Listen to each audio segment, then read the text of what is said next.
Hey gamers, Axiom here. Near the end of the quest Abyss Without Balance, we're presented with our first major tutorial puzzle. This can be completed in 4 steps. As the first puzzle, I think a detailed explanation is useful, as these puzzle mechanics are likely to show up again over and over in the future. At the end of this video, you should not only solve the puzzle, but also understand more about how these puzzle mechanics work.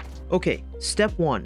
Remove the wall blocking the floor. These words aren't making any sense to me. Had I tried dropping to the bottom of the puzzle, the problem may have revealed itself. You can see a portion of this barrier shows very briefly once you solve step 1. I wonder if this barrier wall was supposed to only show up when touching it, or visually it should have been there the whole time. My brain was looking for a vertical barrier as implied by the word wall. Instead, I was leaning on prior learning. I just went for replacing the stone cubes, and we learned this from the entrance tower. Instead of completing a circuit to power the cubes, here we can see an example where a power cube is activating the stone. I did mess up here by moving the example cube that was already in place. You can simply move the unused cube into place, completing it in just one step, and alignment does not need to be perfect. Keep this puzzle step in mind for the future. This will likely be a recurring procedure to transmute or break apart a solid barrier so that you can pass through it. For example, the door or this barrier wall.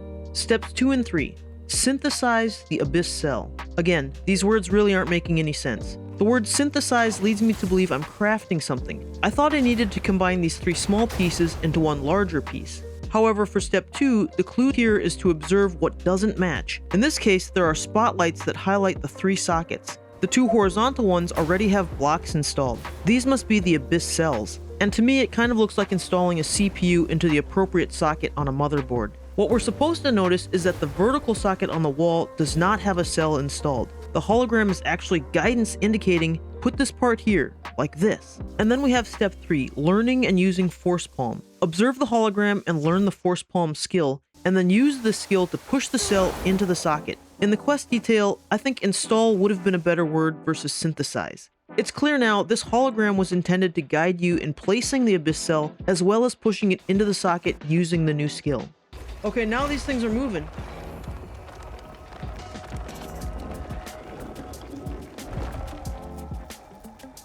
In hindsight, the lantern tool may also have revealed how the circuits were powered, and therefore where power was still needed. This is something for me to keep in mind for future puzzles. Step 4 says, activate the abyss power supply. Exactly what constitutes a power supply isn't too obvious. At first I thought it might be this. At least in this step, the tutorial does lead us in the right direction. We simply climb the large disc here, and then force palm the center. Please do me a favor, likes and comments really do help other people find this video. I plan to make guides for future puzzles as well as other Crimson Desert guides. Subscribing will keep you notified. If you're interested in live gameplay, I do stream weekly on Twitch. Thank you for watching and thanks for your support. Until next time.